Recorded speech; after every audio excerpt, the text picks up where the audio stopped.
Byron just texted us the stream was down.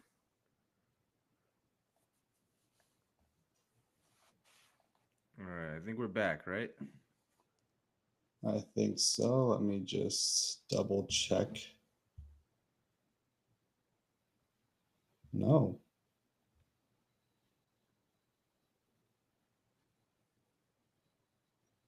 Why are we not going live?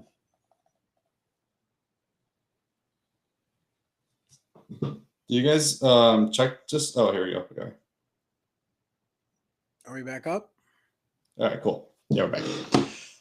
All right. So that was Texas football. This Saturday I'm actually going to OU Michigan in OU. So it's gonna be my first time in Boomer country.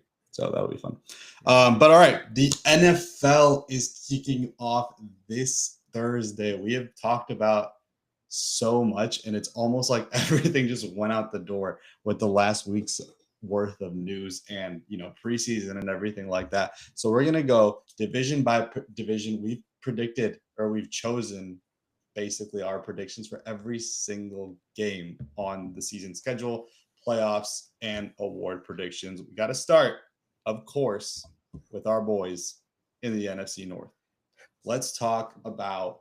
We'll start with Adil. Give us your top four. Wase, you'll give us your top four. I'll give you my top four, and then let's dive into this division a bit. All right, give me a second. I gotta locate where all that's being placed here. I don't know how to use a Mac. All right, Oh, I'll here we jump go. in. Here we go. Here we go. All right. So we're starting off with the NFC North. We'll go 4-1, right? In fourth place, you guys know who I'm going to say, or I don't know if you guys know who I'm about to say. Oh, they know. The Green Bay Packers going 6-11. Oh. They're finishing fourth place. I know that initially I had the Chicago Bears winning 4 games.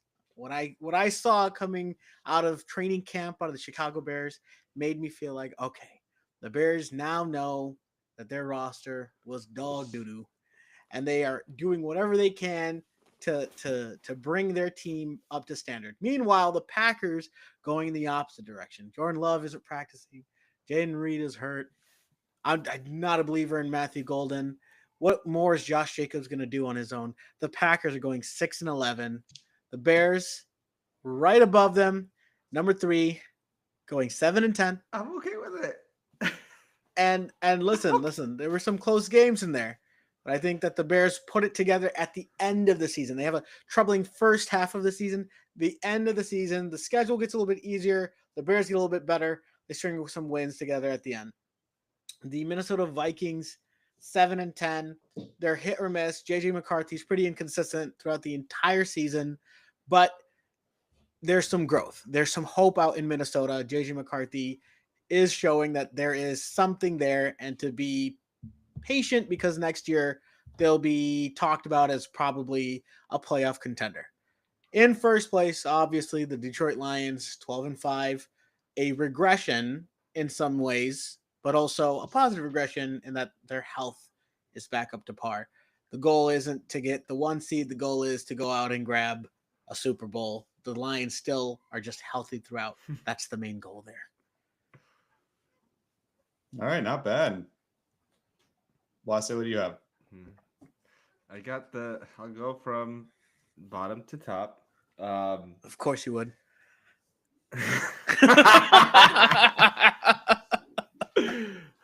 To hear that one it was pains for you. me to say this. Pains me to say this, but I have the Bears going 8-9 in fourth place. Well, I guess not fourth place. I have them tied with the Minnesota Vikings at 8-9 in the division, so third and fourth place. So let's say the Vikings are fourth and the Bears are third. So do that way. And then in second place, I have the Green Bay Packers at 10-7, with the Lions in number 1 at 11-6. All right. I think I have something a little similar because I have the Lions also at number 1 at 11-6, but I have a 3-way tie at 8-9 between all 3 teams. Initially, I had the Bears at 9 wins, but because of the Michael Parsons deal, that elevated the Packers in my eyes just a bit because it's a huge roster improvement to bring in a top 10 player in the NFL. And yeah, so the Vikings kind of come down to earth with the new quarterback, kind of getting him in rhythm. I think they're going to struggle a little earlier on in the season and then pick it up later on. And then the Bears, they win those games that we called out. I think they'll win on Monday against the Vikings, and they'll have their revenge against the Commanders. But it's going to be tough sledding when they hit that rough patch in the schedule. That's like the Eagles and the Ravens and the Bengals. And 8-9 looks pretty good there. And then moving on to, let's do the AFC North.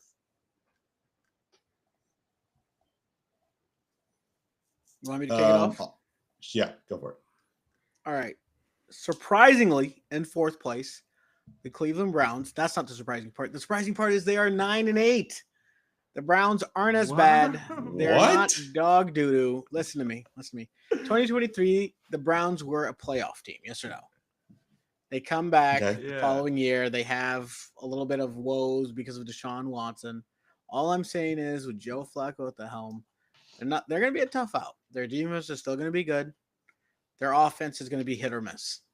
But outside of, splitting games in the AFC North, they're going to have some trouble. So I think it's 3 games in the AFC North, 6 the other way. And I think there's going to be some close ones over some NFC North opponents. So I would say that the Cleveland Browns are going to go 9-8. Wow. Funnily enough, the Bengals still are in third place, but they're 11-6, and they do make the playoffs. 3 teams out of the AFC North make the playoffs. So the second one after that, drum roll please, shock factor, it's the Baltimore Ravens. They go 12-5. Sorry, not 11-6. You're freaking high as shit. Listen. That's wild. Listen, their offense was so bad last year, and they made the playoffs. Their defense is going to be good. They're going to be a top 5 defense. Whose offense is so bad last year? I'm talking about Pittsburgh. Pittsburgh is my first place team. 13 wins. 13 wins. Listen, Pittsburgh. I have Pittsburgh. Guy who's to the Pittsburgh Steelers to make the playoffs last year. So, I mean, listen, Pittsburgh Steelers at 13 wins, mainly because they're eking out these one score wins over everyone. Their offense is coming up to about average this year, a little bit higher than dog doo-doo from last year. Or inconsistent from last year. They're a little bit more consistent this year. They're eking out 13 one-score wins, and they are what the hell? They are winning the AFC North. Oh my god, that's a crazy take. I think that division as a whole is a crazy take. The Baltimore Ravens are easily winning this division again. They're running it back. Lamar Jackson is going to have an MVP type season.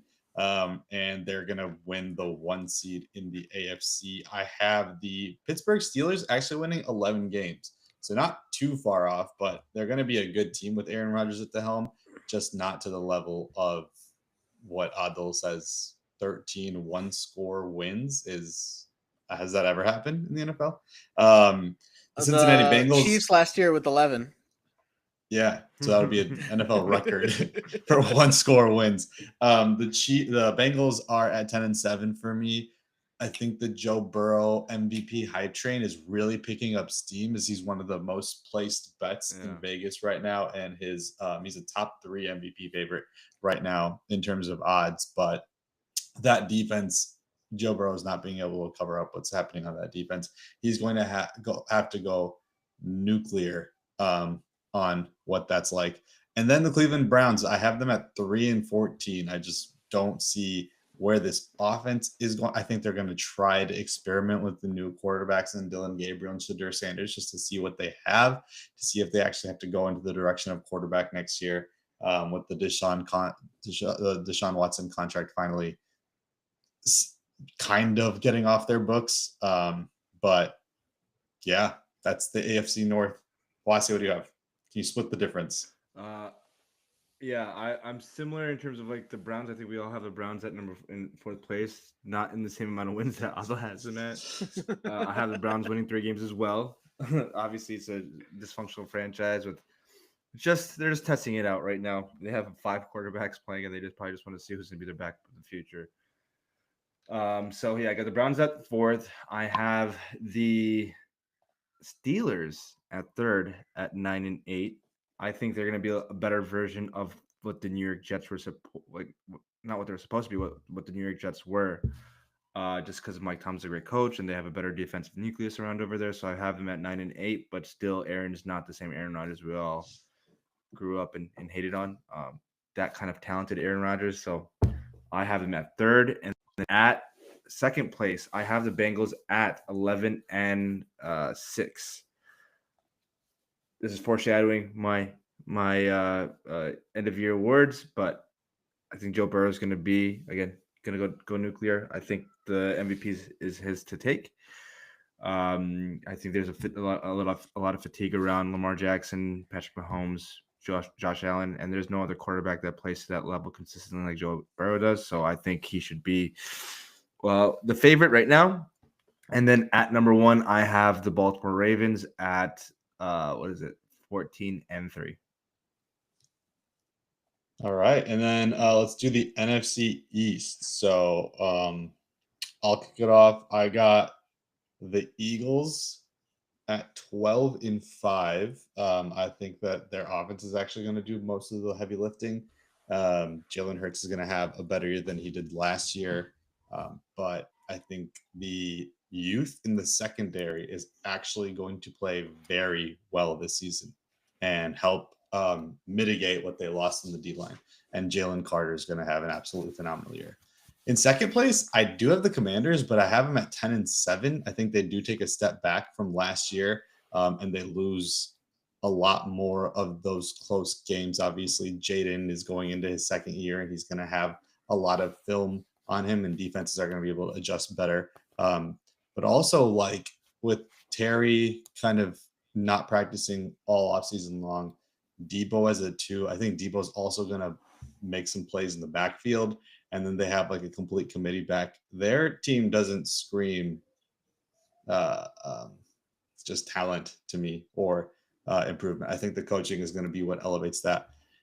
In the 3rd spot, Wase, I told you, this trade is the trade that does it. I have the New York Giants in the 3rd What spot. the hell is wrong with you? 3rd place? 7-10. I think that defensive line not only is going to be phenomenal, I think they're going to be one of those defensive-led teams, but I think the offense is actually going to be somewhat formidable, and they're going to steal some games down the stretch. And then in 4th place, not a terrible 4th place, 6-11. I have the Dallas Cowboys. I mean, that defense is going to get torched all year long. Dak is going to have yes, it is. Dak is going to have to throw the ball probably 40, 50 times a game. And do they have a running game? Javonte is their starter. Miles Sanders is the backup. Like Jaden Blue's hurt. Phil Maffa's hurt. CD and George Pickens. I love that. I love the receiving options in Dallas. In fantasy, I'm all over CD and George Pickens. But I think the Cowboys are going to have a rough year this year. If anything is to happen to Dak, especially coming off of the ankle and the hammy last year, your season's done. Well, yeah. I mean, yeah, if anyone's quarterback goes down, their season's kind of done. No. But you're talking about a quarterback that's – yeah, go. Because he said the Cowboys are 6-11? That's stupid as hell. You're getting so jumpy and defensive. Relax. It's like it's almost because that's like not right. They're at minimum a 2nd place team, in which to me they are. So I'm gonna start from the top. I'm gonna say the Eagles are number 1 in the division. They're gonna go 11-6. The Cowboys 2nd at 10-7, narrowly losing out 1st place to the Eagles because the Cowboys are still them boys. I have the Commanders at 3rd place at 5-12, and then I have the Giants at 5-12. Yes. Literally, as I was doing that exercise, I had them at like 5 wins. Yeah, fuck the Commanders. I don't give a shit about them. I'm gonna respect the Commanders and Jaden Daniels. Oh, this guy over here. Fuck those guys. All right, Nadeem is literally dying inside. Like, oh my god, so many F-bombs. I don't know. So I'm gonna go Goofy. Wasi. Stuff that you like. I'm gonna go bottom to top, buddy. Okay. Dallas at number 4. 4-13. Dallas has got so many questions. God. Dallas has got so many questions with the Micah Parsons trade. I think the vibes in Dallas are so Alright. bad. Like every reaction post Micah Parsons trade is terrible. It's so bad. They That's go all- to I don't every player understand like, "How why do you he feel?" thinks How do you feel about it? They're like, yeah, it kind of sucks, doesn't it? And every player is just dejected, like shoulders slumped over, and they don't even know how to react. That like one of the consistent all pro players on their team is just gone just for the heck of it. And you got Shoddy, the lame duck coach who hasn't ever been able to coach a decent offense, let alone be a decent head coach. This guy's just gonna randomly come on in and take Miles Sanders and Jadon Blue and Javonte Williams and lead a somewhat formidable offense. No, I don't think so. I think not at all. and No, he again, I is. think that Dak is traded by the end of the season. I think Dallas is about to blow up their okay. entire thing here. Right? It's just terrible They vibes can't all afford to do over. that. I don't know. Yeah, I don't know what else they're I like supposed that. to do. You'll see us in a while. That's spicy. Dallas is terrible vibes. I just don't see it happening. Dallas They lost is so much for on the sure. line. Is Tyler For Guyton even sure. playing? What's happening? For What's happening sure, with Tyler terrible Guyton? vibes. They There's Vibes. who's yeah, their okay, tackle Yeah, terrible that, vibes, bro. And they're starting the season off against the Eagles on The guy- Thursday Night I don't give a Football. fuck. the in guy front of getting America. You think I'm afraid of the Eagles? I've never been afraid of the Eagles. I've always told you I think they're overrated as hell. And I'm you've not afraid of the been Eagles. Bring 'em on. second to the Eagles for the last 25 years. Congratulations. No, we literally haven't. We literally like beat the You Eagles in literally- division you back in literally the 2024 Eagles or have whatever had that 2 was. Super Bowls, 3 Man, get out of trips. here, bro. Y'all tripping. And they've been, crazy. They All right, are next the class up. of the NFL. Number 3, Washington Commanders. They take Oh, a step back. They're 8-9. What is that? Not that significant of a step back as Wasi thinks. I think that they have the oldest team for a reason. They chose veteran leadership over drafting and developing. I just don't think that they have the infrastructure to actually develop any of their players, but we'll see. Obviously, this is only year 2. So that's what I've got going on in Over the in Cowboys Washington. though?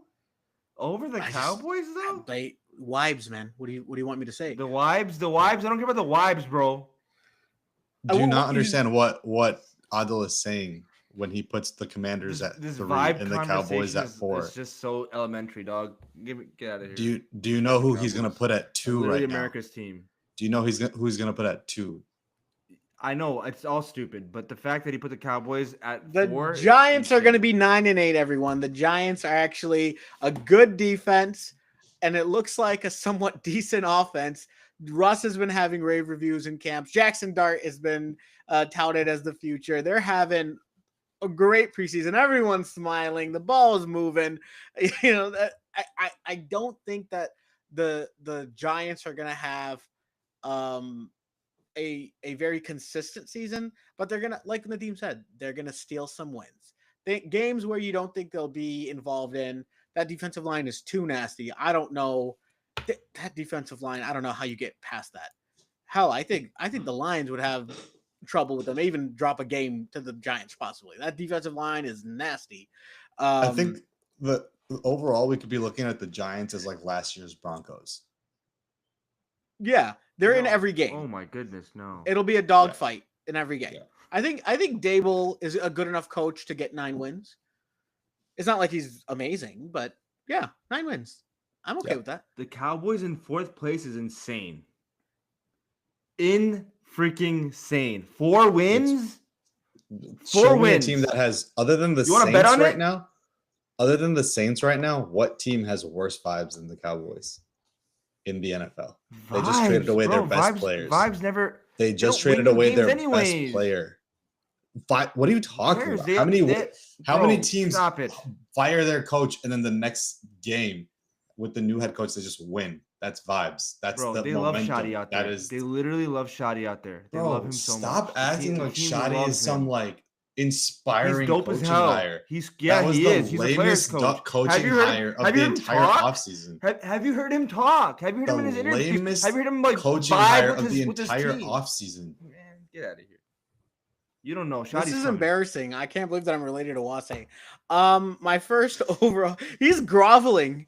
Come on, guys, He's put literally- Dallas number one, not They're maybe literally number America's two. team. They represent America. Every time they play, they're representing the sport. They So it represent means to be a the Cowboy. biggest joke in the sport. They literally Yeah, are known to be chokers. That's why it resonates with you. Their entire team message. Why'd you look That was like a good one, bitch. that? That was a good one, bitch. Philly at number 1, but they also take a step back, 10-7. I'm not sold on the new offensive coordinator. He was their pass game coordinator from last year. A weird thing that people don't really know, last year, the Eagles' offensive coordinator was actually demoted midway through the season. They changed offensive coordinators, and then things started to get hot for them. So I think that the Eagles don't have a good idea on how to hire coaches. And I think coming out and grabbing their pass game coordinators when their pass game is not the reason why anything really works out there in Philly, it just makes me wonder what is going on. Why are they hiring such stupid coaches? Just go out, hire the big names. Any halfway decent coach can coordinate the team. I don't know what they're doing here. But the Eagles win 10 games. They're 10-7. I think the defense is too young for them to be carried by the defense. I think the run game is going to take a step back. I think Saquon is an injury risk waiting to happen. He had near 400 snaps last year. I'm not happy about that. Anyways, Eagles 10-7. All right, Wasa, did you go already? Yeah, I went. Okay, good. AFC East. Let's start with the bottom up. I actually have the Dolphins 2-15. I think they're in for a terrible year. Yeah, You guys reading the chat? Oh, yeah. Who's this chat? The guy on the left is. I'm in the middle, so Otto's on the left for me. I got the Patriots at in third. A lot of people actually have the Patriots as a surprise playoff team. I don't see that happening. I think I have them. I have the Patriots in second. Nadeem, are you in a draft right now? What is Haroon? Haroon's texting in the chat. You got a draft in 3 minutes. You got the first pick. Yeah, I got. I mean, it's a 10-man. I'm not even worried about it. So I have the Jets going 6-11. I don't think that the Aaron Glenn move is going to pay them dividends. I actually feel like Robert Saleh was a much better coach, and their defense is going to suffer, even though they have good pieces. I have the Patriots going 8-9 as well.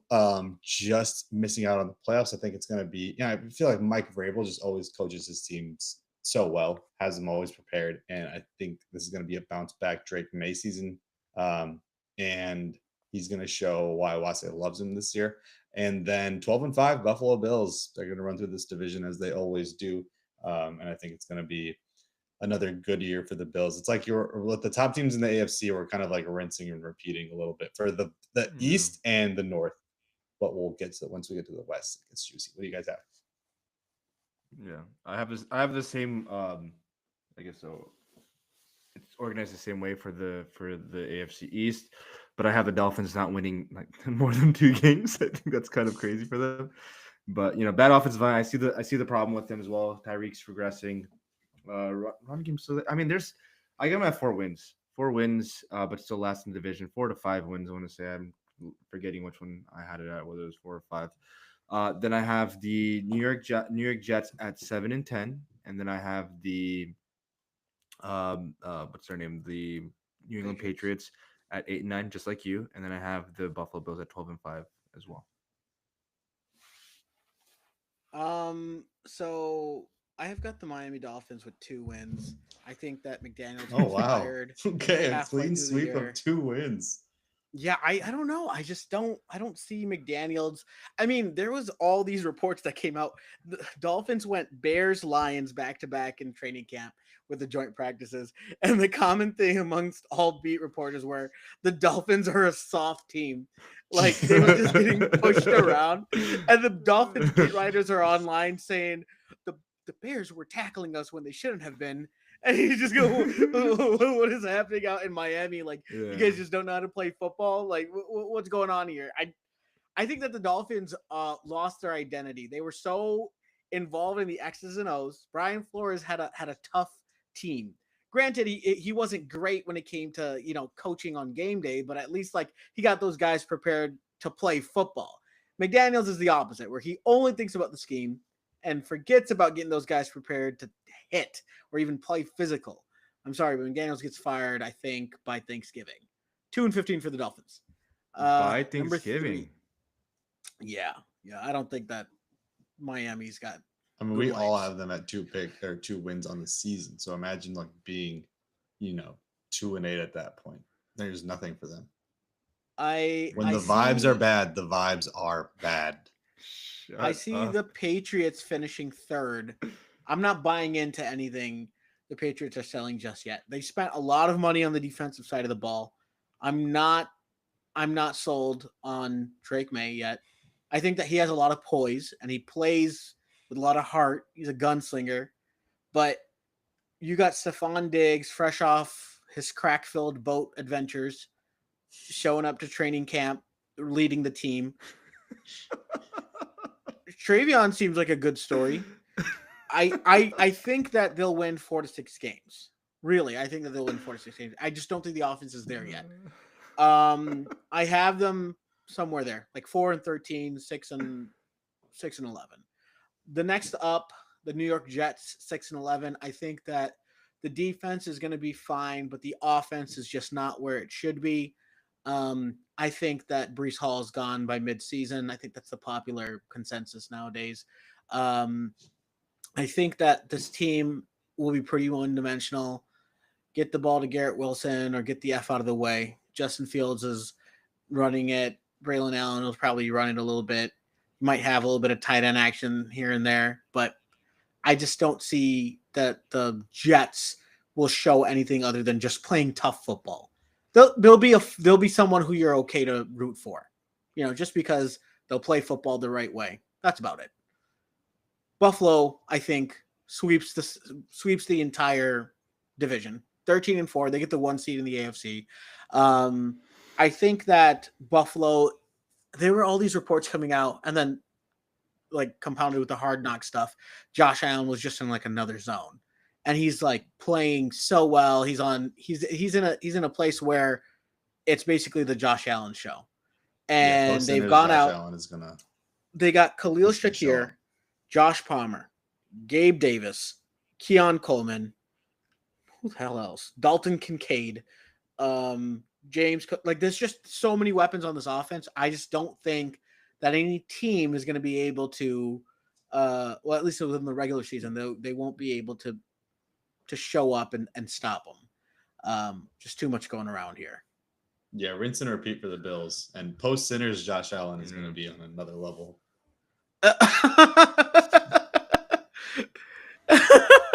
I can quote some of that movie for you if you'd like. Okay. Wase, give us yours. Shahir in the chat. Can you quote some of that movie? I already gave mine for the AFC East. All right. Moving on to, let's do okay, so this division is actually, I think, going to be the toughest division, one of the 2 toughest divisions in football. It's the NFC West. I've got Arizona actually bottom here, finishing 5-12. I don't think Kyler and Marv are going to put it together. I don't think that they have pieces on their own line. James Conner is a little old, even though I think he'll have a somewhat decent season. Trey Benson, baby, he's going to take over that role. But that defense is going to get torched, and I don't see it turning around. I have the Niners at 10-7. So people are expecting a fall off for the Niners this year. I think that they're going to have a formidable defense with getting Robert Saleh back, and I think that we're going to hear about Nick Bosa during the award predictions. The Seahawks I have at 11-6. I'm actually really high on the Seahawks. I think that they have a chance in the division. But then the reason that they're not is because the LA Rams are going to be 12-5 and have a phenomenal year with Matthew Stafford, Devontae Adams, Puka Nacua, That offense is going to roll, but that defense is going to take such a big leap from the rookies that they had last year coming into their second year. That defense is going to be so good this year, and I think that the Rams could be in contention for the number 1 seed in the NFC.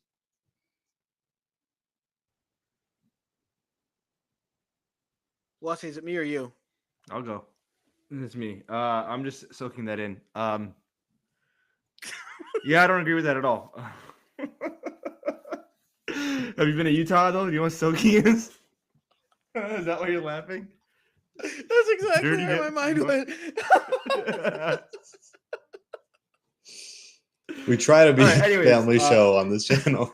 We try. Trevor, your old little nut dude. Daddy, what is smoking?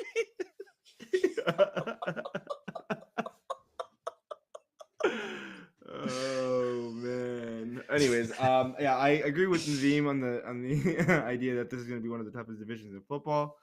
However, I do disagree with the way it is going to shake out for them. For me, I have the Seattle Seahawks going to be an 8-9 team. I then have the Arizona Cardinals at a 9-8 team. I think Kyler and Marv and Drew Petzing and Jonathan Gannon finally have a formidable team. I think it just took a couple of years for Kyler to learn how to play within structure, and I think he's going to finally do that this year. And I think that the defense is better than what we anticipated it will be. I think they got a steal Will Johnson. They added Josh Sweat in the offseason. Darius Robinson comes back with their first-round pick from last year. He didn't play much last year. So you still have Buda Bakers. I think it's a formidable team and a formidable defense. So I'm high on the Cardinals at 9-8. After that, I have the St. Louis Rams at 11-6. The defense will be good, not great. I think that the Jared Verse hype has been pretty. They won't be insane. either because they're not in St. Louis anymore. Oh, the LA Rams. I'm so freaking You are sorry. so sneaky, Anyways, sneaky. my bad. Anyways, yeah, I don't think they're gonna be an elite defense. I think they'll be a good defense. I think Jared Verse has to find a counter move. I think him having that baseline of, just being a very powerful edge defender was really, good for him in his rookie floor. But for him, and like Braden Fisk and the rest of the guys that they have, I think they got to be more of a dynamic defense. I don't think they're that just yet. So I have them at 11-6, right? And then I have the San Francisco 49ers making a huge comeback from last year and, reclaiming their glory in the AFC West. I think they're going to be a better defense. I think that Brock Purdy, things have changed in terms of like the expectations of him, but I think he finally will show that he's worth the $50 million that he signed for. So I have 49ers, Rams, Cardinals, and then the Seahawks. Funnily enough, we're all different on the NFC West. And I have the 49ers at the bottom at 6-11. I don't trust Damn. I don't trust the defense. I think they have a lot of holes. I think that the offense is going to be missing too many players for them to put something consistent on. I mean, you have an old George Kittle, CMC. Brandon Ayuk is going to be returning from an injury. What are you going to get out of Jawan Jennings and Ricky Pearsall, right? Their offensive line notoriously hasn't been great under Shanahan. It's just a great scheme and great play calling that really leads them. So imagine when you have the defense kind of not being able to stop anyone. The offense is going out there. You're going to be forced to put up 30 points, 35 points in order to compete in a game. I think that the Seattle Seahawks finish 11-6 at number 3. I think that the Seahawks have a great defense. I just don't know. They added so many pieces on defense, and I'm going best case scenario for the offense. I forget who their offensive coordinator is. They brought in a new offensive coordinator. They have Clint Kubiak. Yes, sorry, Clint Kubiak. And Clint Kubiak on the Saints is actually facing, or actually not actually, he actually has great talent with him, like in Seattle. Like at the end of the day, JSN, Torrey Horton, Kenneth Walker, Zach Charbonnet, they have a decent offensive line now. It's a different team. I think that Clint Kubiak can put together a full season of offensive power there. The Rams at Do you guys number remember the 2. first? Sorry, 1 second. You remember the Yeah. first 3 weeks of the season when I thought Clint Kubiak was like the next great offensive play caller? Do you Oh, yeah, remember when nothing there were in no in there New were no Orleans. murders in New Orleans for 3 weeks during that span? Clint Oh, those were the Kubiak days, offense man. had cured everything. That was funny. What record does the guy in the hat think the Baltimore Colts will have? Yeah, Wasi, why don't you answer that? We'll get there. We'll get there. The Baltimore Colts. we'll get there. Yeah, so the Rams Ross is huge at- on the Baltimore Colts. Actually, he thinks that they have one of the best wide receiver rooms in the country. Receiving cores, yeah. yeah, Don't believe Johnny that. Unitas is gonna really put together an MVP season. He's gonna really stick an autogram in the division. The Rams, I agree with Wasi. I don't think the defense is going to be taking that next step. I think that what you got out of them last year was kind of their best case scenario. You got a full years of tape on a bunch of rookies, really. And they're going to have to respond to that. They're going to have essentially a harder schedule. They're going to be facing more adversity. And Stafford did not practice for all of training camp. I know that he's the type of plug and play QB in which he could really succeed anywhere, but that's a big deal when you have a new receiver coming in. Puka never stays healthy. So you have Devontae Adams and Matthew Stafford, who pretty much aren't on the same page currently. We got Kyren Williams and Blake Corum splitting time. I don't know if any of you guys saw that video of the timing, thing that the Rams put out. Well, we also heard that Kyren Williams is going to be a punt returner last year, and look what he did. Yeah, sure. You can't always trust reports, but I don't know. I don't feel right about what's going on out in LA. So not to the extent where they'd be a bad team. 11-6 at the end of the day is a really good team. They'll probably be playoff team.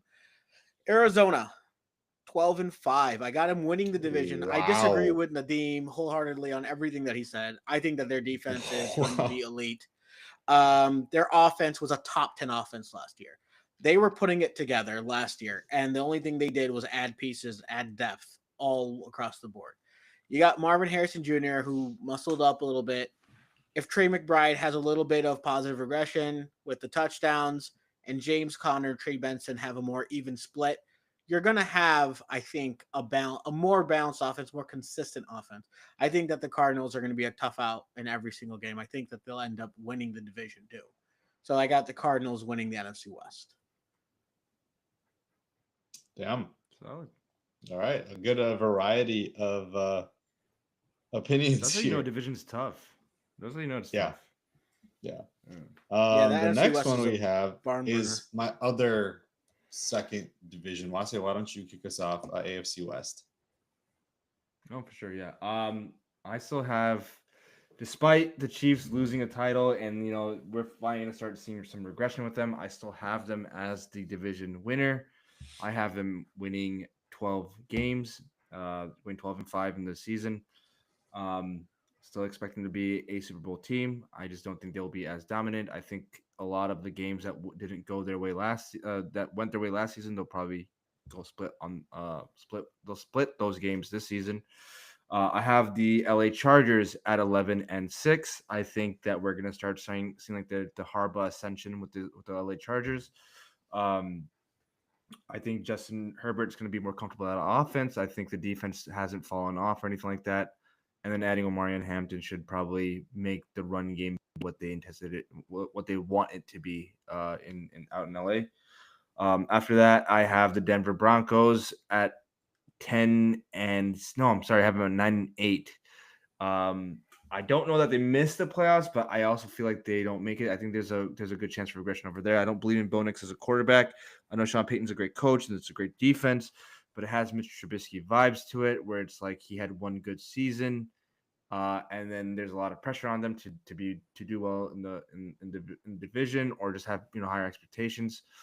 But I don't think that they will be. I don't think they will be a playoff team this year. And lastly, I have the Las Vegas Raiders. Not as bad as we think. As I originally thought they'd be. I think having Geno Smith will make them an 8-win team.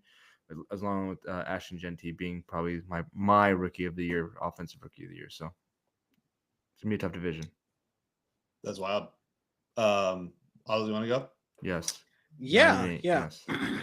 So again, another cluster out Another here in the idiot. AFC West. What happened? No, keep going.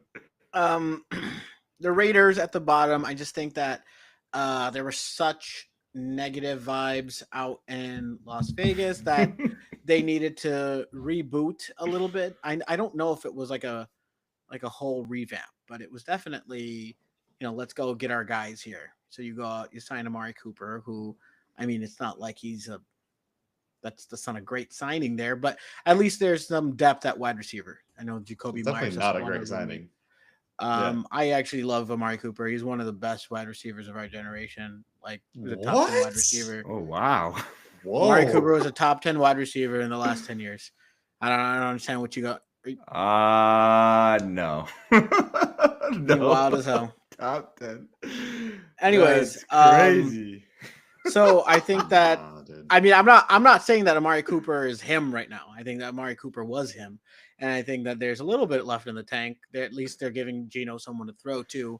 Brock Bowers, Jacoby Myers, Amari Cooper, and Ashton Genty. I think that's a decent offense. Their offensive line was always pretty okay. Average. They're not Yeah. top 10, but they're basically borderline. I think that Pete Carroll is a coach who can always get the most out of his team, right? So I think that 7 wins, 7-10, it's a big bounce back, good vibes all around.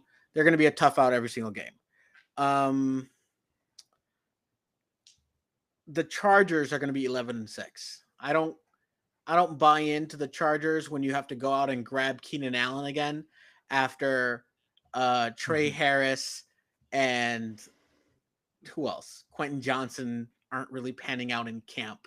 I think that's a bad sign. And for the fact that Harbaugh is a power run game type guy, I think that they'll still be good enough to overcome that. I just don't think they'll be dynamic enough to overcome many of the teams that are on there. They're going to be playing a harder schedule this time around. Their defense will still be good, but I don't think good enough to beat the top 2 teams in that division.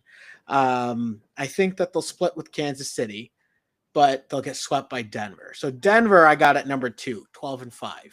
So they start off the season real hot. I think they go like 8-1 on my end, but they start to fizzle out as the divisional games start to, pile on and they start to have more of a difficult schedule. I think Bo Nix is going to take another step. I don't think that it's going to be top 10 QB, but he's still going to be in that range of 17 to 13, 17 to 11.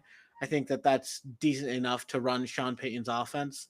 I think that Denver's defense is going to be so nasty. They're going to keep them in games. They'll be winning games on their own, to be honest. I think Denver's going to be a tough out, and nobody's going to be one of facing them in the playoffs. So Denver is going to be number 2 at 12-5. Kansas City, I have them winning the division at 12-5 again. I think that Kansas City last year, I was calling them overrated. Oh, they're not that good. Their DVOA is not that great. Blah, blah, blah, blah, blah. I think that they have fixed a lot of the problems that they had last year. They had a lot of injury luck go against them. You're going to have Pacheco with the full off season. Yeah. Pacheco was injured last year. They had the broken leg. Hollywood Brown went down. Rashee Rice went down as well, right? Yeah, sure. I'm talking about injury luck. I didn't say like luck in general. Yeah. So and then the offensive line was all jumbled up. You had Joe Thuney playing tackle out of position to try and like salvage something. I think that they've got a more stable offensive line. They'll have their receiving core there to actually help them.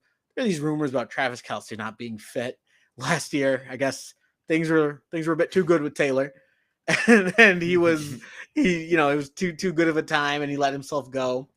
And then you have the defense, who's been pretty strong the last 3 years, as it has been. So I think that that's going to give you a more consistent team. I think Kansas City finishes at the top in the, I guess right now, let me see where we are.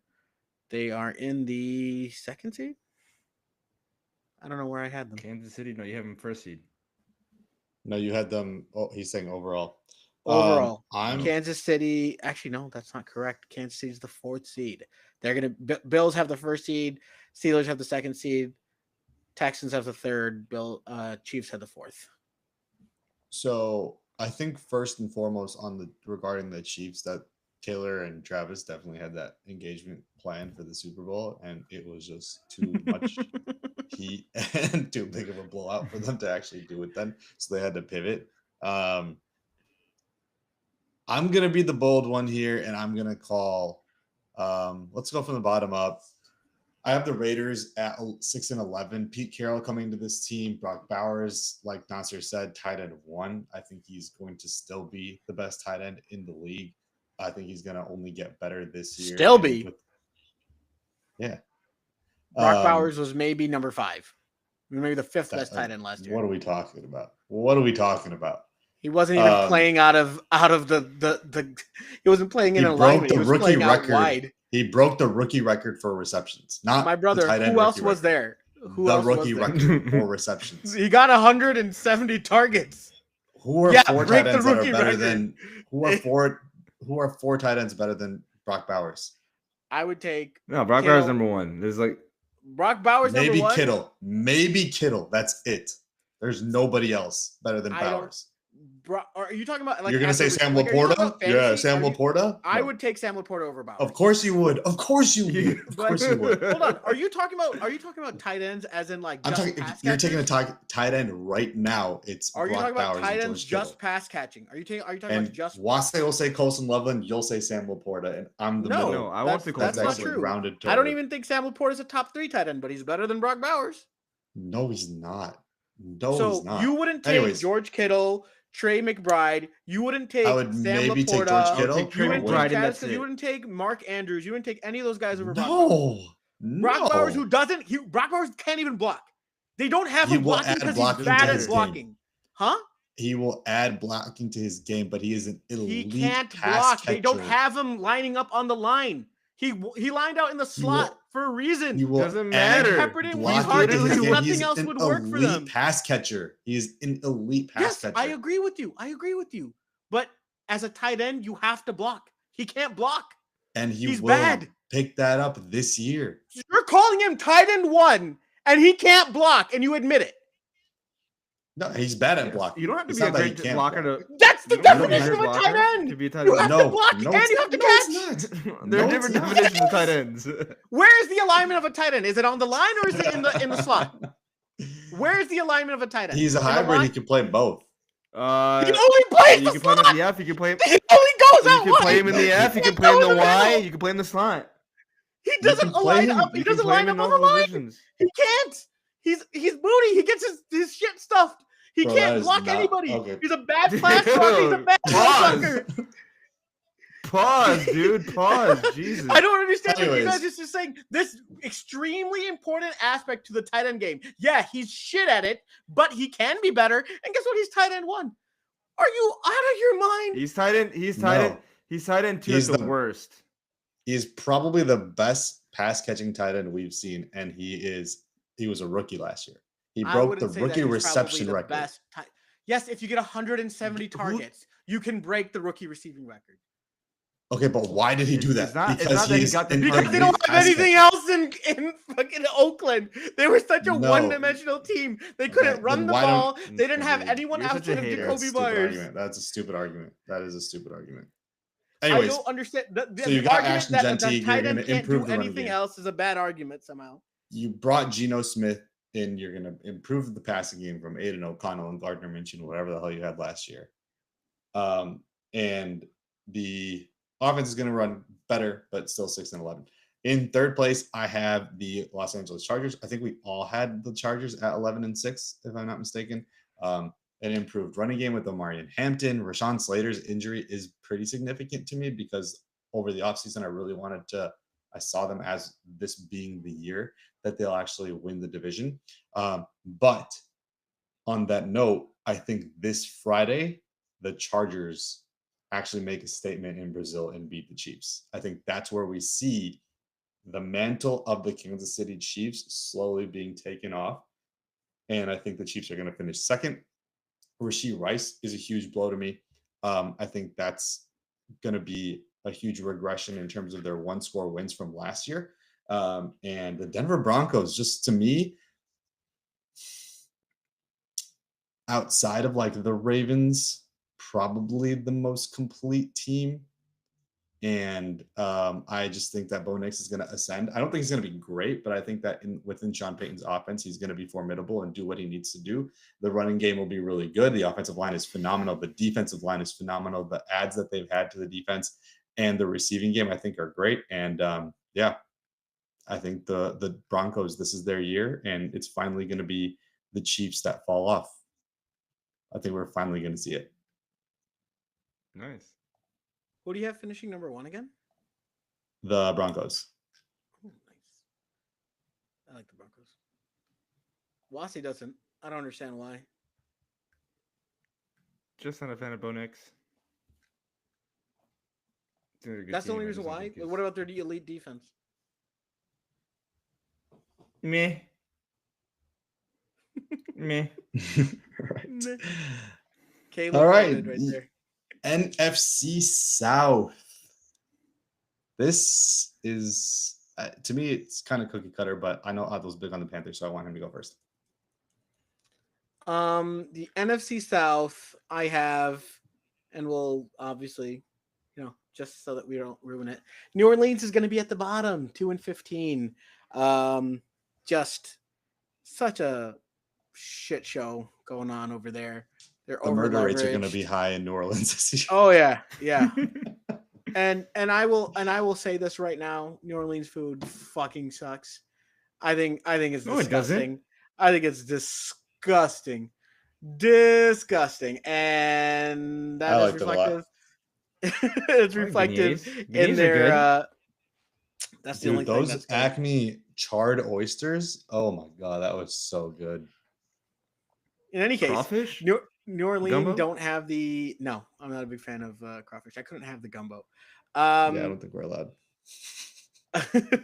Wase clearly I mean, did. there's non-pork gumbo, guys. Jesus. No, there wasn't. I couldn't find any. I Like, tried. is this turkey sausage?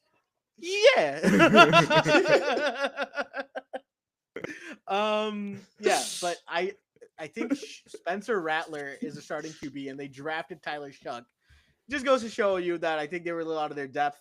I think Alvin Kamara is probably gone at the end of the year. They're probably going to be recouping every draft pick, any amount of dollar that they can over the next 2 years. Saints are going to be booty. It's okay. That's 2-15. Number Yeah. 3, Atlanta. As you guys know, I don't trust them. I don't trust their coaching staff. They just never seem to get the most out of their players. I think the Atlanta offense is going to be great. I think the defense is not going to be anything formidable. I think they're going to be losing a lot of games because of them. And I have them at 5-12. The Atlanta Falcons are going to be 5-12. Carolina. Wow. Carolina's going to be 9-8. I have them at 9-8 because I felt like Bryce took a step forward at the end of the year. And if that carries, then I would say best case scenario, they're 9-8 here. I'm thinking that the defense is a little underrated, that they will be able to show out a little bit. That would keep them in games and will allow a little bit of late game magic. Carolina, 9-8. Tampa So Bay. you think Bryce running- Young is going to be clutch? I think so. I think that he has always been clutch, and he's going to continue to do so now. Not for the first few years of his career. When has he been clutch? In all of college. He had a couple When he clutch threw that games. pick 6 against Georgia and lost the national title? I mean, you can cherry pick a few passes out of his game. Bryce Young was amazing in That's not college. cherry picking. Bryce That's Young- the national Bryce, championship. Bryce Young was amazing in college. He was a number 1 pick for a reason. It's not as like we're not just saying like, oh yeah, he had that one bad pass. We're not talking about Stetson Bennett here. We're talking about Bryce Young. Okay, this guy was a number 1 overall pick. He I made think something out of Stetson nothing. Bennett was on the winning side of those national championships, if I'm not mistaken. Where's Stetson Bennett now? Third string? Preseason, Fourth string? Stetson He's Bennett's playing for the preseason highlights. are Rams. Rams. 29-year-old, Yeah. 28-year-old, third string rookie. Come on. Stop. He also had mental health issues, so you got to respect the grind. I don't know, bro. I All right, say something nice about the Hope he's Bucks. doing better. The Bucks, they have a great team. Their defense looks amazing. Their offense, I can't find any holes there. Wirfs is back. Well, I the think injuries, right? that's. I mean, I'm okay with the Jalen McMillan injury. I think with Emeka Ibuka in and with the return of Chris Godwin, Mike Evans being Mike Evans, I felt like he had one of his best years last year. Outside of the injury, Mike Evans played phenomenal. I don't see Mike Evans slowing down this year. I think that even though he might not hit 1,000 yards, he's still going to be one of those big play threats every single time they touch the field. Their defense is young. They're feisty. They always have great coaching. They have great continuity outside of, the coaching changes, the coordinator changes. They just bring the right guy in every time. I just have faith in the organization to put together another solid season. And it's not like they have much competition outside of in their division. 11-6 for the Bucks. Yeah, that's almost about where I have them. I think the Bucks are going to actually be in a race with the Falcons. I'm really high on the Falcons. I think I'm one of the more optimistic people on the Falcons because I just haven't seen any love for them when Michael Penix has been in the 3 games that we saw. Great for Drake London, great for the offense in general. Bijan Robinson, we're expecting a great year from. We're expecting the breakout from Drake London.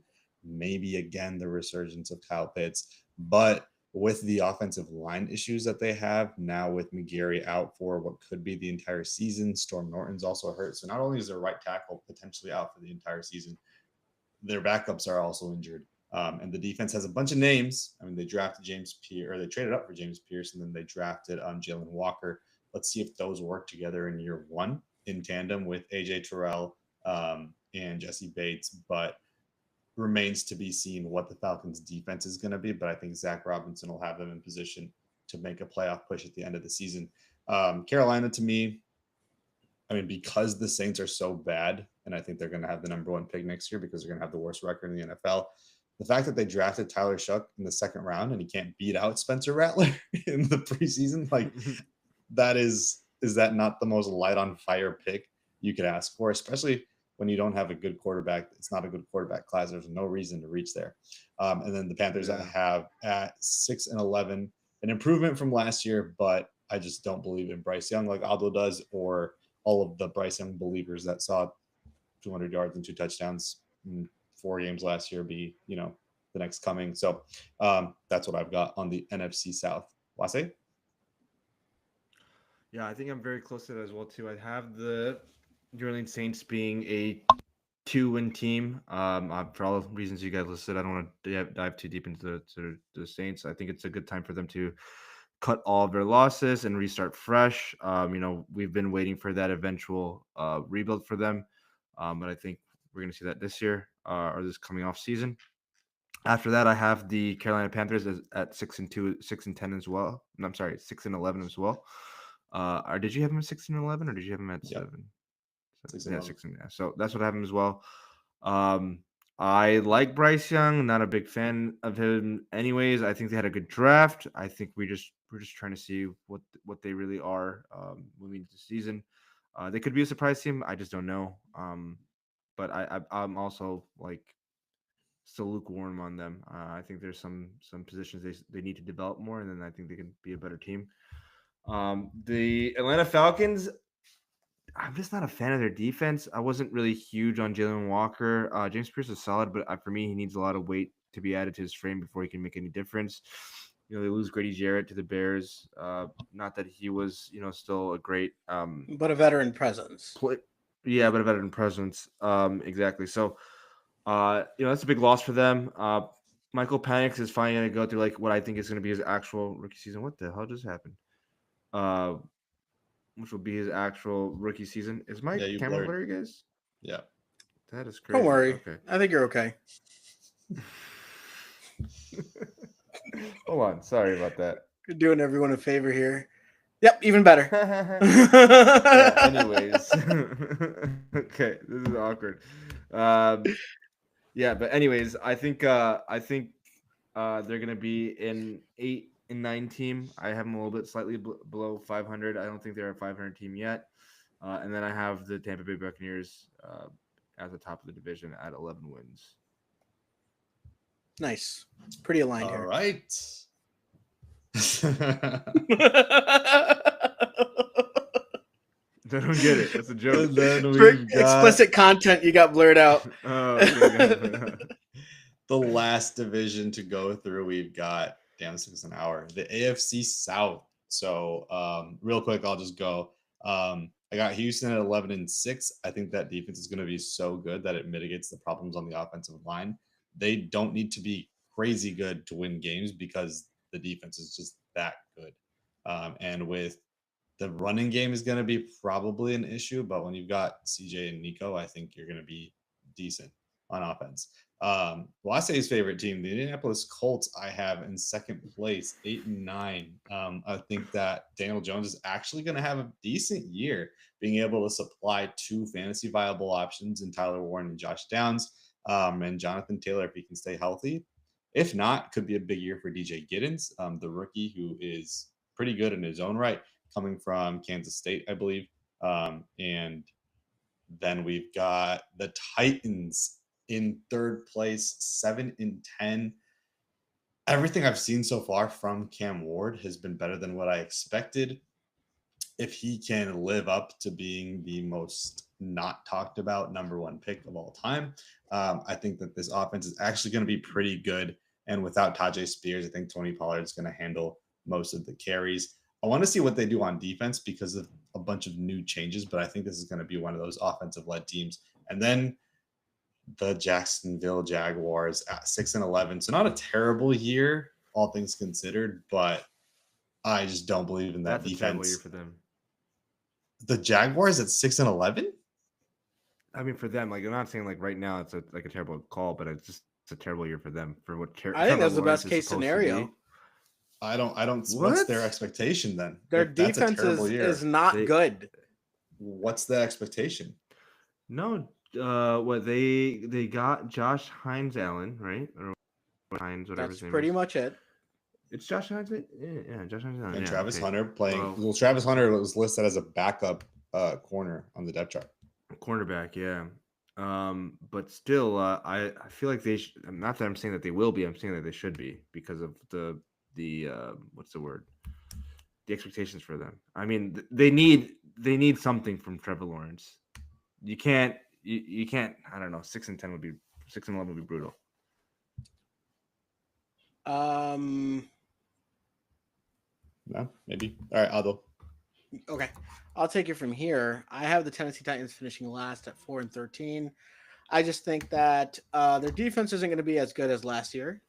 I don't think that they'll be able to have a consistent enough offense. I think that Cam Ward's going to have a lot of mistakes. I think you're going to see like a 20-20 year. Somewhere close to 4,000 yards, 20 touchdowns, 20 interceptions. I think that you're going to see a lot of promising stuff here, and I think that they're going to be in a lot of close games. I like what they did out in Tennessee. In earlier iterations, I thought that they would end up finishing maybe third or second, but I just can't get past the rookie woes that every QB has. It's pretty much you have to be an outlier in order to have a decent rookie season. So, Cam Ward, best of luck to you, but you're 4-13 this year. Jacksonville, 6-11. I think that's a good year for them. Their defense is really bad. I think that their GM who came in and traded away a first-round pick next year just to go and get Travis Hunter is really stupid. I think that Travis Hunter is going to be, at best, a decent cornerback, like a mainstay cornerback. Like, I mean, sure, cornerback and wide receiver, you got a little bit of variability. I don't know what that's going to do for you if your defensive line can't stop anyone. Like, you can barely get a pass rush going, and that's only because of Josh Hines Allen, whichever way it is. I just don't think that Jacksonville's defense is good at all. I don't know what they're going to be doing out there to replenish that talent. They needed first-round talent. In fact, they needed to go out and have a high first-round pick next year, and they did something stupid and traded away to the Browns.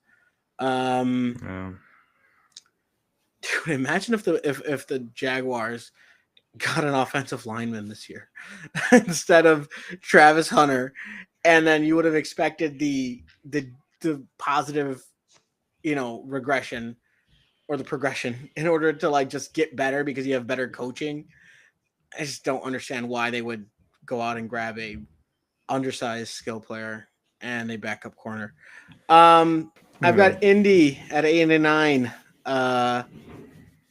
They are respect Shahid Khan and his mustache. Indy at 8-9. I think that Daniel Jones with a complete team isn't going to be an ass quarterback. I think that he'll be an average quarterback, and average is good enough for 8-9. I think that they'll be in a decent offense. I think Jonathan Taylor is going to be the bell cow there. Tyler Warren's going to be peppered with targets. Josh Downs, that guy is going to be reaping the benefits of a one-read guy, Daniel Jones. So good on the Colts for not being dog doo-doo. Houston could possibly end up as the 1 seed. But I don't have them in my little exercise here. I got them going 12-5. Little backstory on this comment here. No one was as high on Baishal Tutin as Shahir and Was. Whatever. He's irrelevant. You said Baishal? I'm so high on Baishal Tutin. I mean, Wase, we're all in a dynasty league, and Shahir sniped Baishal Tutin out from Wase, and Wase decided to have a meltdown.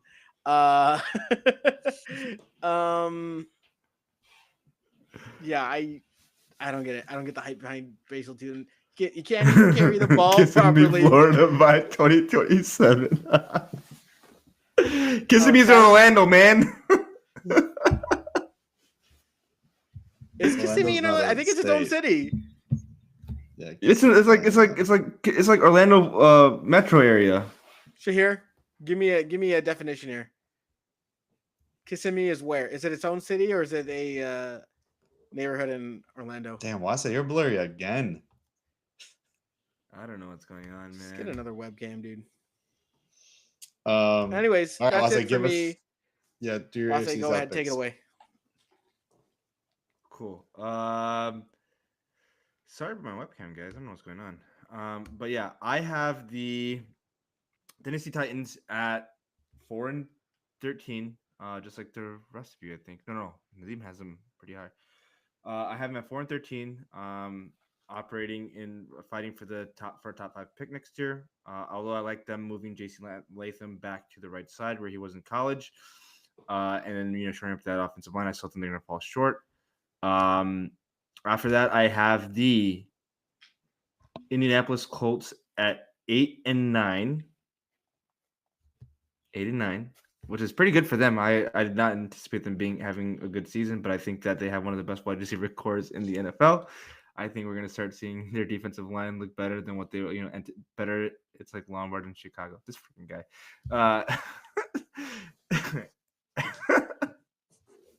Freaking shit here, man. This guy's a troll. But yeah, I think they're going to be a better team. Honestly, man, I'm like going back and forth between 9-8 with them and the Jaguars. I think the Jaguars will be a 9-8 team. I don't think their defense is as bad as people say that they are. I think they have one of the best linebacking core duos in the NFL. And I think Josh Hines Allen and their running mate, who's at Trayvon Walker, are a formidable edge duo as well too. Could they be better? Yes, but I think that they really need to be a better team. I think it has to be better this year, where fans can feel like the team is going somewhere. And I think they have one of the best running back rooms in the NFL. I think that one should be traded, and Baishal Tutin should get an opportunity because I think he's going to be one of the most explosive runners in the NFL moving forward. And then to end it all off, I have Houston at number 1, being an 11-6 team. I think Ariante Ursary has been everything that they've wanted from an offensive lineman as a rookie left tackle, especially. I think still that doesn't mean that they're a complete offensive line. I think they still need to rebuild that back out and obviously get better. But that's the weakest division in the NFL, and I think. I have a router. It's not the router, it's my camera. But I think try moving back or Jesus. try moving around. It just the focus just loses focus. I don't know what's wrong with it. Focus loses focus. Yeah. The focus on the camera loses focus. Yes. The camera Go loses closer focus. to it. Move back. It's okay. Wasi will troubleshoot the camera. Go ahead, Wasi. Finish up. Yeah, Houston Texans at number 1. Obviously the best team in the league in the worst division. They're not best team in the league. I'm sorry, the best team in the division in the worst league. In the worst division. Yeah. Best team in the division, the worst division in the league. Or you could just say best team in the worst division. You need to read a book. Okay, so yeah, let's do rapid fire playoffs because this took way too long. But Yeah. Boost Mobile. Do you remember that commercial? yes. Wasi, what was it? What's You going Wasi on, remember? dog? Wasi, do you remember the song in the Boost Mobile commercial? It was kind of lit. Yeah, where you at? The whole city behind us. I love that song. All right, so for playoff predictions Yeah, this is on the stupid. rapid fire, tell us what you got going on in the playoffs. Okay, give me a second here. I have it somewhere here. Maybe I don't. Oh my God, he actually went out. Wasi? Yeah. Where did I go out? I'm still here. You're back. You're back. You're back. Okay. All right. All right. All right, So I don't see it. You're frozen. It says that recording has stopped.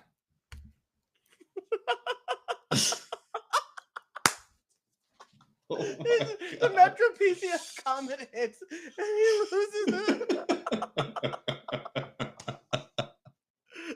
He's like, got like the little like thing. He's got the little.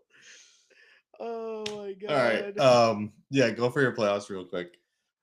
All right. So out in the AFC, I've got the Bills with the 1 seed, the Steelers with the 2 seed, the Texans with the You can 2 just seed. actually just go do your semifinal, like your AFC championship and then your Super Bowl.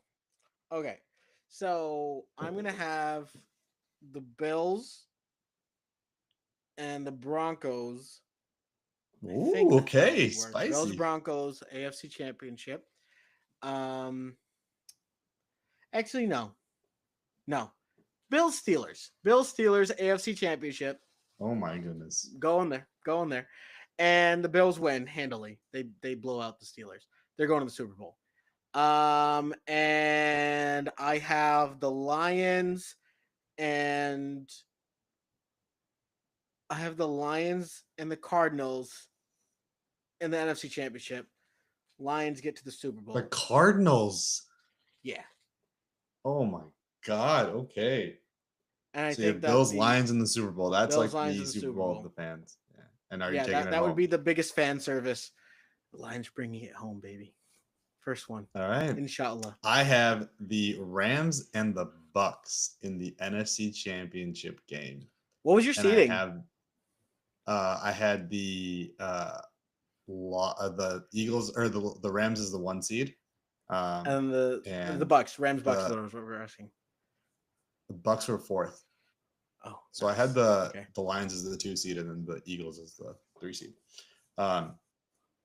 And then in the AFC, I have Bills and Ravens. I think the Ravens finally get the monkey off their back and beat the Bills. Lamar finally gets rid of the. What does that mean? CNCN?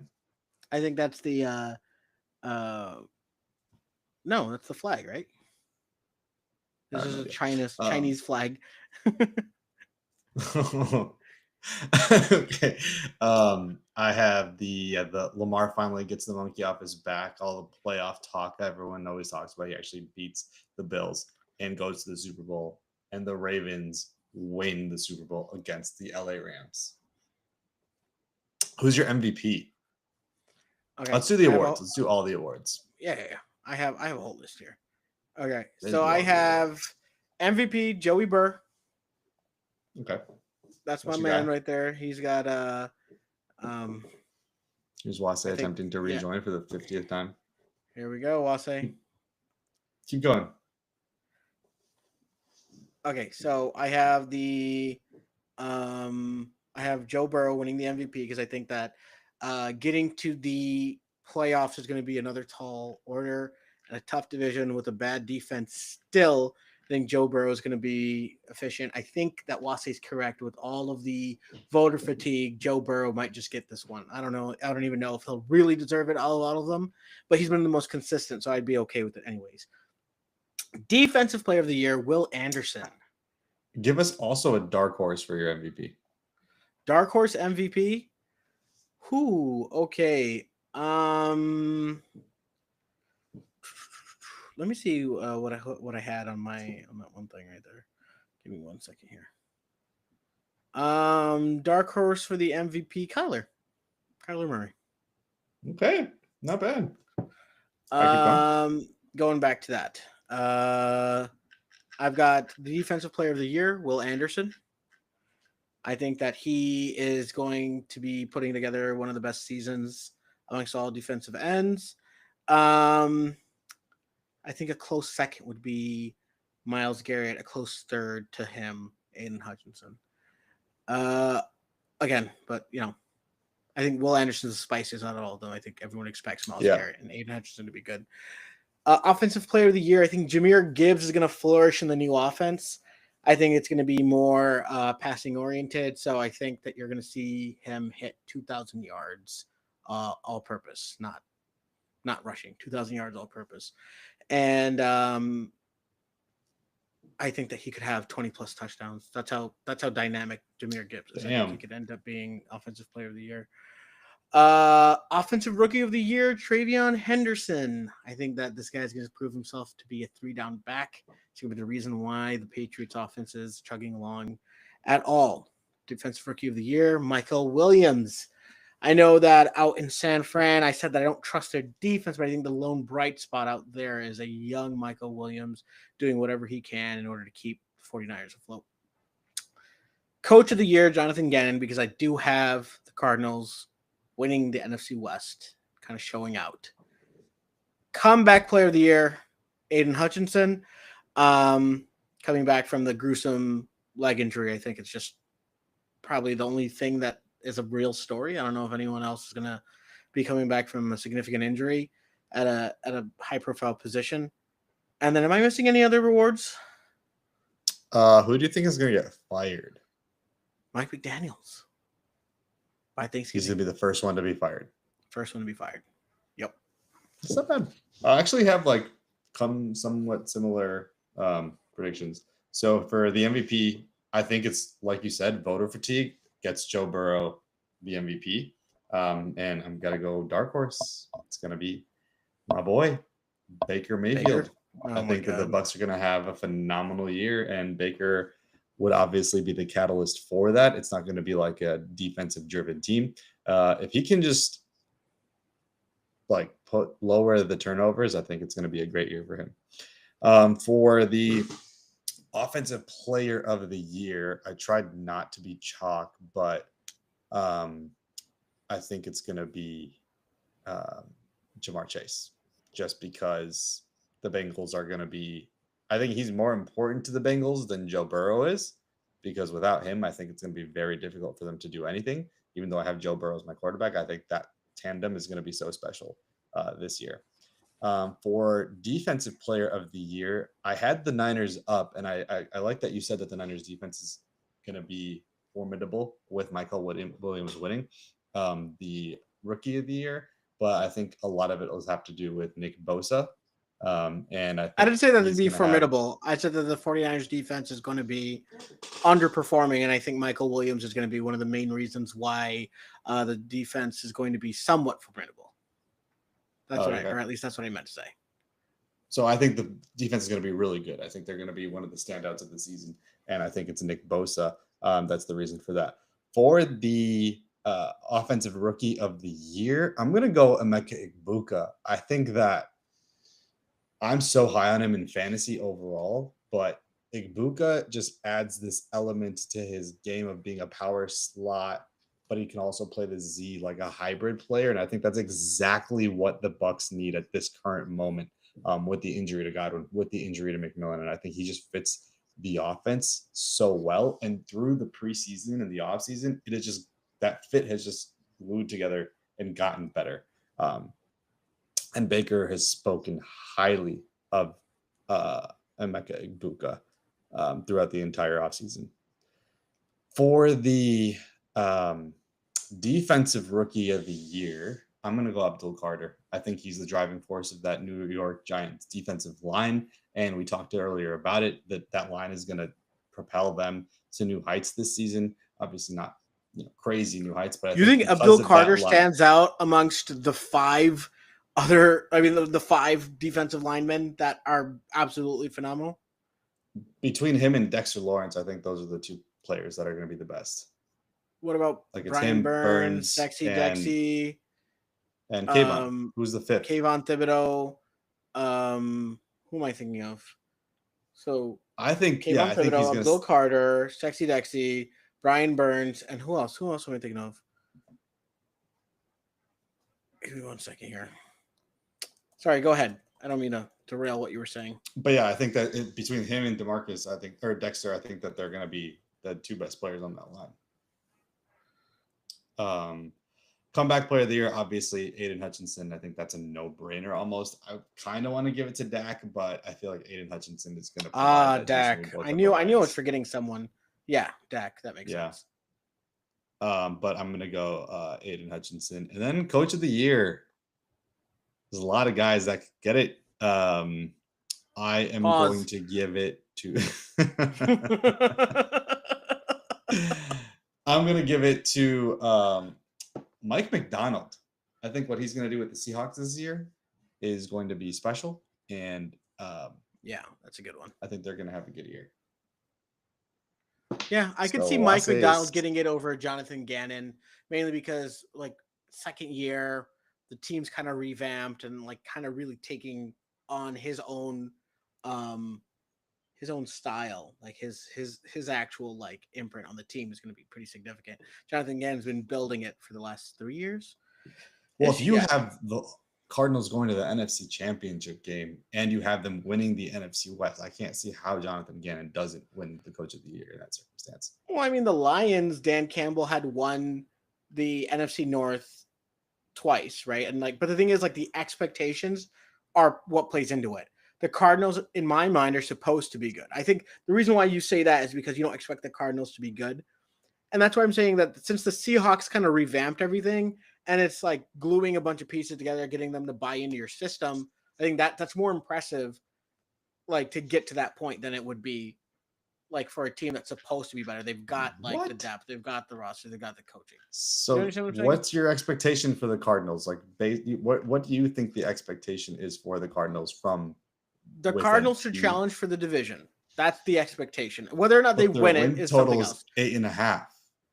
So win total is 8.5. They're expecting to be, in that fringe playoff range. The fact that you have them going all the way to the NFC Championship would easily be exceeding expectations.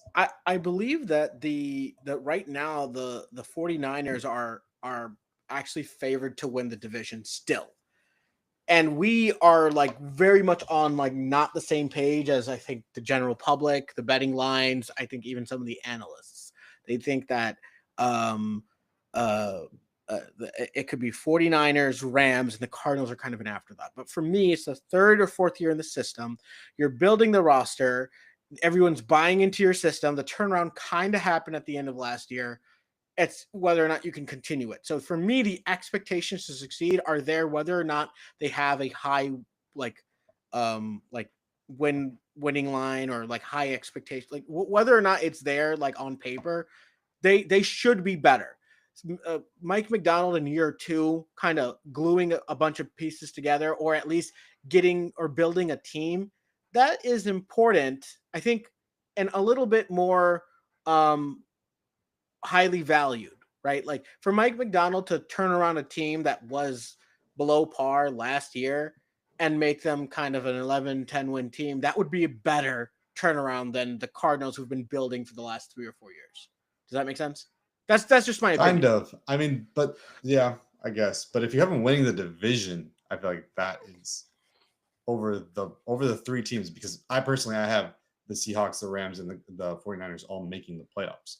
So if you have my the Cardinals counter to winning that, the my division counter to over- that is that the Lions, like with Dan Campbell, they were building for so long that like when they got to the point where like they played so well, the coaching has been great. Dan Campbell, in my mind, has been one of the best coaches. Didn't win Coach of the Year, and that's just because and like over the last few years, I'm like Coach of the Year 2020. Let's just say 2023, right? Who won Coach of the Year 2023? Kevin Stefanski. Because they weren't supposed to, right? Like nobody was thinking that the Browns were going to be able to make it with Deshaun Watson. Well, no, but also, but also what he had to deal with Deshaun Watson and how bad the quarterback play totally came together. understandable. But then the next year, where do you see? And I'm literally just playing right devil's now? advocate, not to even like really say like you're right or I'm right, whatever it is. I'm just saying that Dan Campbell wins 15 games.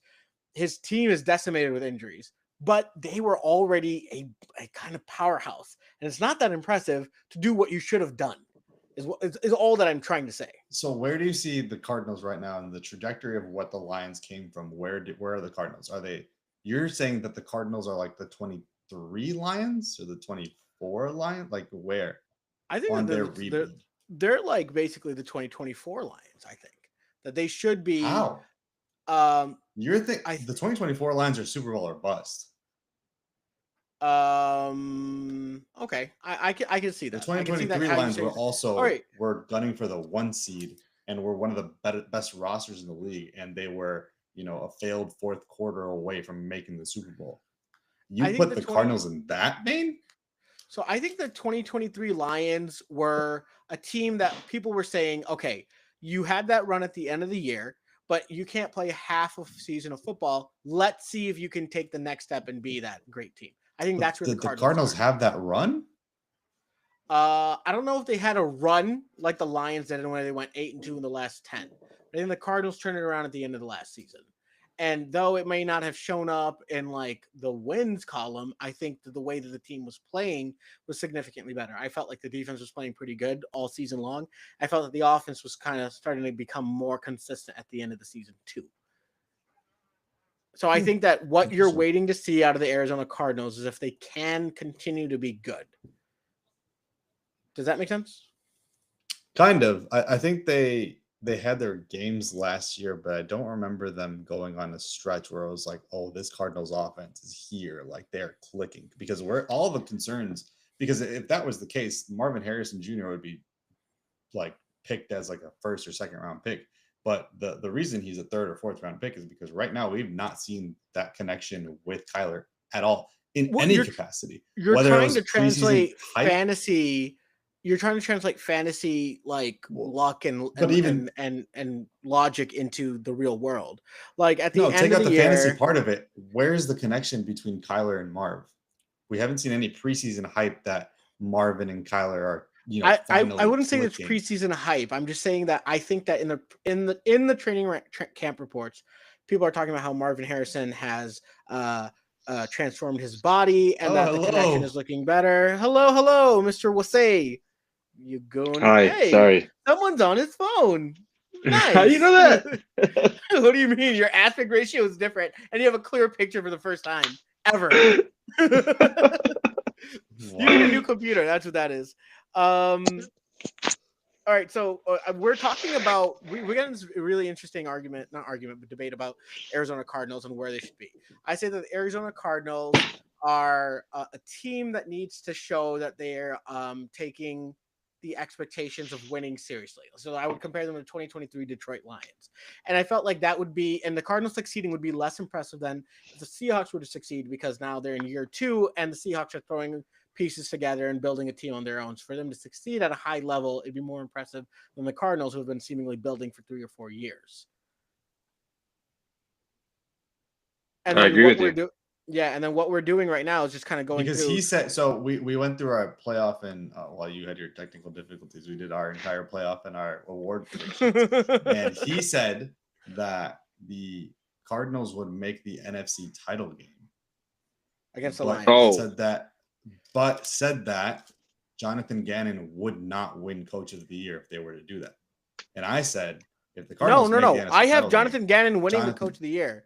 I'm just saying that if you were to decide between Mike McDonald and Jonathan Gannon, like there's a place in my heart where I'm saying, okay, yeah, Mike McDonald's turnaround of the Seahawks would be more impressive than Jonathan Gannon getting the Cardinals to be a good team. No. Because I expected the Cardinals to be good. I don't think so. And then the Seattle No. Seahawks are not really. He said, because then I asked, because he said that the Cardinals are on the Detroit Lions trajectory. And he said that the Cardinals are around the 23 or 24 Lions in terms of expectations. And I said, I don't think they're there at all. Not even close. No one's I saying anything don't- about the Cardinals. No one even That's thinking what about the I'm saying. Cardinals I right now. agree that not a lot of people are saying it. I'm just saying that's what I expect.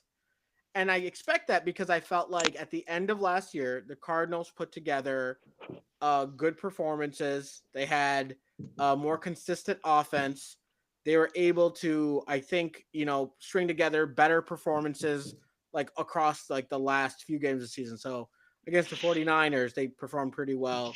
Against the Panthers, against the Seahawks, against the Vikings, against the Jets, Bears, Dolphins, Chargers, Packers. They had Packers they didn't do too well against them. But yeah, they seem to have the ability to play well when things are kind of clicking for them, right? So to me, the next step for them is to do it consistently. I see. I don't think they even have that. I don't. No, think they put it I'm okay with together you to a saying that you place where don't they're have that you don't buy that. I'm just saying that's my expectation for the Cardinals. Yeah. But anyways, that was a good little side quest there Segue. while So I Wase- think we've done. Unless Wase, you want to give your AFC. let's and hear NFC title Wase's games pick. and your Super Let's Bowl hear prediction. Wase's pick. My Super Bowl prediction is the Buffalo do the title Bills. games first. Do the title games first. Oh, the title game first is the Buffalo Bills and the Kansas City Chiefs in the AFC title game. I have the Bills finally advancing, getting over the hump and going to the Super Bowl, beating the Chiefs.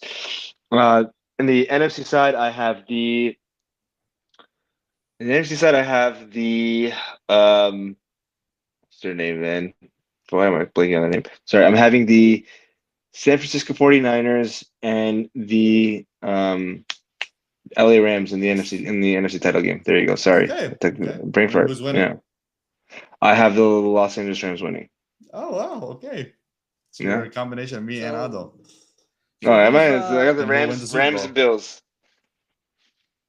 I had the Rams over the Bucks in the title game. Adil had the Bills. Of course, you over had the Bucks.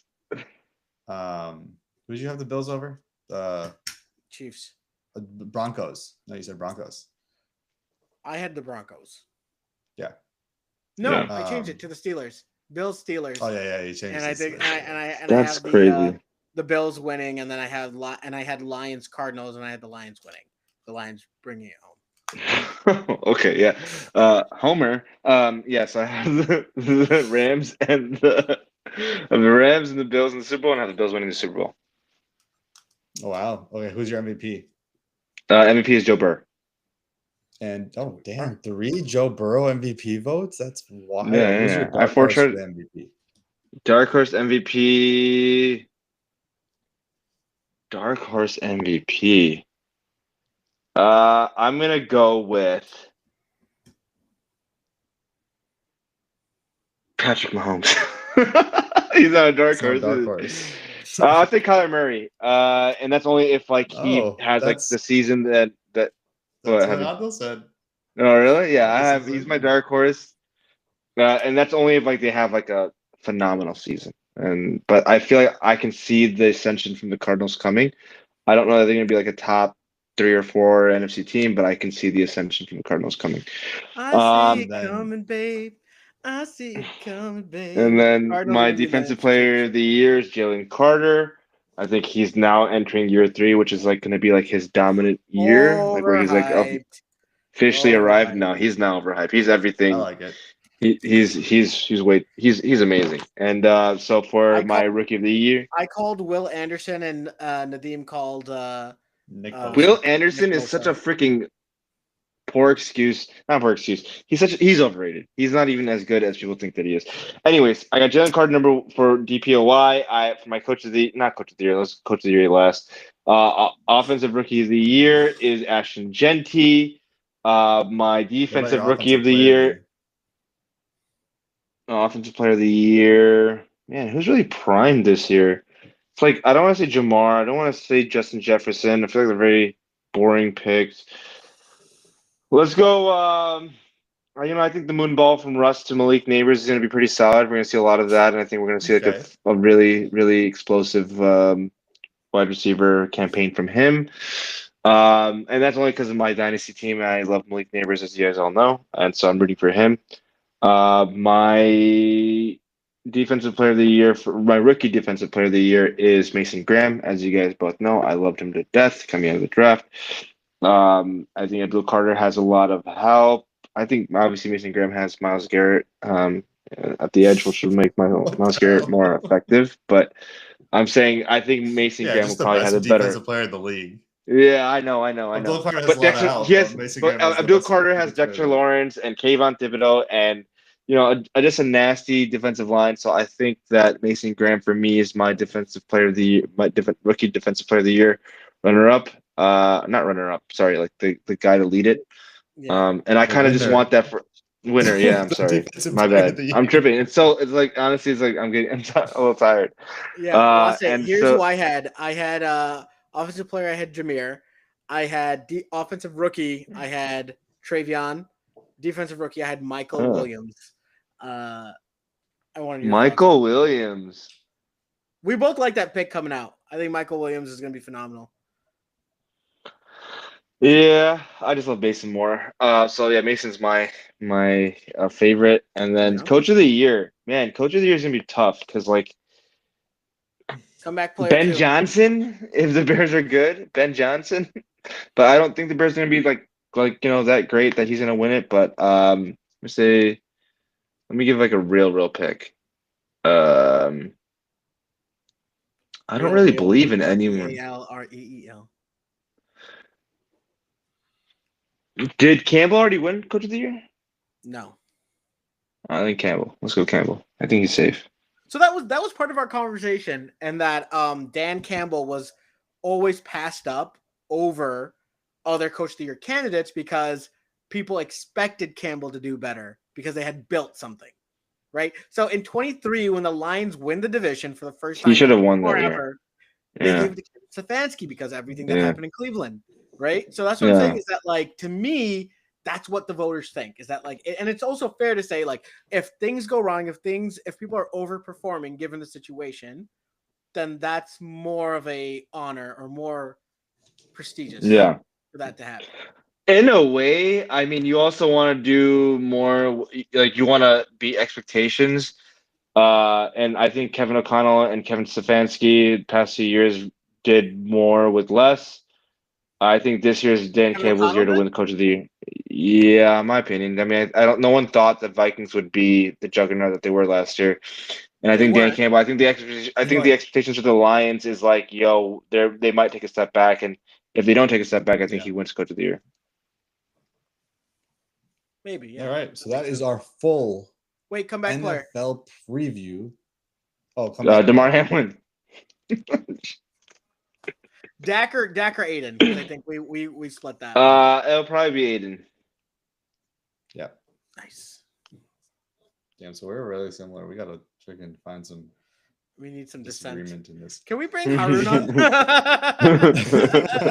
Not for me. I boys. think like the end of the year So- awards are like so whatever because like they don't really matter at the end of the day. I mean they're cool, but who cares? They matter. What do you mean? Eh, They matter. They Like- matter to me. no, yeah, I don't really care. MVP doesn't matter. All right. Yeah, no, not really. So, obviously that is our NFL preview. But before we continue, Are we doing a pick 'em? We're just gonna do a pick 'em. We have to do because it. we have to see who knows ball between the three of us. Are you So we're recording gonna this, do- Nadim? Oh, Are you- Of course, it's live. No, We're as live. in like, are you recording our picks right now? Yeah. Okay. I'll do that. I got you. All right. So, So- football's here and we're ready to go. We're going to start with Cowboys Eagles. Anybody Actually, Wase's on the Cowboys, right? Yeah. That's All right. So I'm Eagles. Eagles. All right. We're gonna have somebody's gonna be 0-1. Chiefs Chargers. I'm gonna go the Chargers Somebody. here. Chargers. I'm gonna go Chiefs. All right. Wase's gonna get that dub back. Bucks Falcons. I'm gonna go Bucks to start the year. Bucks. Same. Bengals Browns. Low key. So in our survivor pool, I was kind of worried to pick the Bengals because what happened last year with the Patriots. But so I didn't go with the the Bengals. I'm gonna take the Bengals to win this stuff. Yeah, I'm gonna Bengals for me take too. Yep. Dolphins Colts. Colts. I'm gonna have the Colts win this one. I'm having the Colts as well. Panthers Jaguars. Panthers. Give me the Jags. I'm gonna go the Jags as well. The Raiders and Patriots. This is gonna be a close game. Raiders. I think the don't last think so. 3 are close games. I'm gonna go Yeah. Patriots. I'm gonna go Raiders just because of the veteran quarterback, but obviously veteran coach. Yeah, give me the Raiders. I think Drake May is still a little young. Cards. What did you say, Otto? You said Raiders? Yeah, Raiders. Cardinals Saints. That's an easy Cardinals. one. Cards. Let's go to the next one. Cardinals. That's my survivor pick, actually. Jets and Steelers. I got Steelers. Same. They're not losing to Justin Fields. Your AFC title game pick, and you're picking them. Game one, man. Oh. Everyone's new out in Pittsburgh. You got a new offense. You Game got a one. new offense in New York. Yeah, but it's like basically a run first system, and you've got 3 running backs back there. they might have some Okay. success. It's also a run first system in Pittsburgh, and you have 3 running backs there too. But you have Aaron Rodgers, who's like a proven winner, and you have Justin Fields, who's a proven loser. So Exactly. I mean, I'm just saying. Anyways. it's a harder toss. It's not a toss up, or it is It's a toss not up. a- Sorry, oh, it is a toss up. Sorry. This guy can't even get his facts straight. Myself a little bit sleepy. It's okay. Okay. So we're all Steelers. Yeah. Giants Commanders. I'm going Commanders here. Giants. I'm gonna go with the Commanders, unfortunately, but I want the Giants to Titans, win. Broncos. I'm gonna go Broncos. Broncos. 49ers Seahawks. This is kind of a tough one, to be honest. I'm gonna Seattle. go Seahawks. Seattle. I'm gonna go with 49ers. Lions Packers. I'm gonna go with the Lions. Leos. Texans Rams. Another tough one. I'm gonna go the Rams. That's Texans. yeah. Give me the Texans as well early on. Ravens Bills. Give me the Ravens. Oh, this one's tough, but I think Ravens as well too. What a great Sunday night. Yeah, that's awesome. Oh my god. I'm gonna say the Bills. The Bills win this one. Vikings and Bears to round out. Are there 2 Monday night games? No. There usually is, Yeah, but because of the Brazil game, they don't do it anymore. Okay. Vikings Bears. Give me the Bears.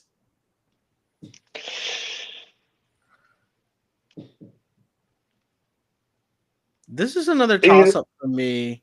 This is a Uh, great week 1 slate, by the way. This is a phenomenal week 1 slate. let me just. I'll say Vikings. Yeah, let Based on me pure just. continuity. Yeah, I'm stuck because Yeah, if enemy wants to the Bears. Listen. We all know you're gonna go with the Vikings. You just want to make this a little bit harder for Haroon to not blaze you later on. No, Good? I'm saying the You get a fan in text me wants to message say the Bears. First thing in the morning. You good? Or right after this? You good? Come on, bye. No. I'm honestly, I'm truly thinking about it because like the feelings that I had early on, maybe about the Vikings, is not as strong as I do, and maybe I feel better about the Bears.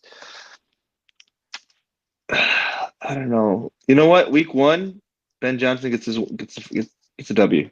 Let's do that. All right. Solid. Yeah. What a beautiful slate, though. I mean, you got Lions Yeah. and Packers at 3. You get Ravens, Bills at Sunday night game, and then Monday night I mean, Vikings, Houston, Bears. Houston, LA is going to be a nasty game. That whole 3 o'clock slate is actually beautiful. I think I don't know if we're just craving some football or what. But No, it's a great slate. Oh my god. That's our week 1 predictions. We'll see next week who is on top. We have our live show on Monday night at MOTW Lombard. Of course, please come to that. It's a $10 per head. We're going to have food and trivia and games, but most importantly, Bears football Monday night versus the Vikings. Anything else you guys have for today? No, let's get football started, man. We're hungry. Let's do it. For Wase and Adil, I'm Nadim. You can follow us at Into the Wild NFL on Instagram and TikTok and YouTube. Let us know how we did for our live stream. But for now, we'll see you guys next week. Full support.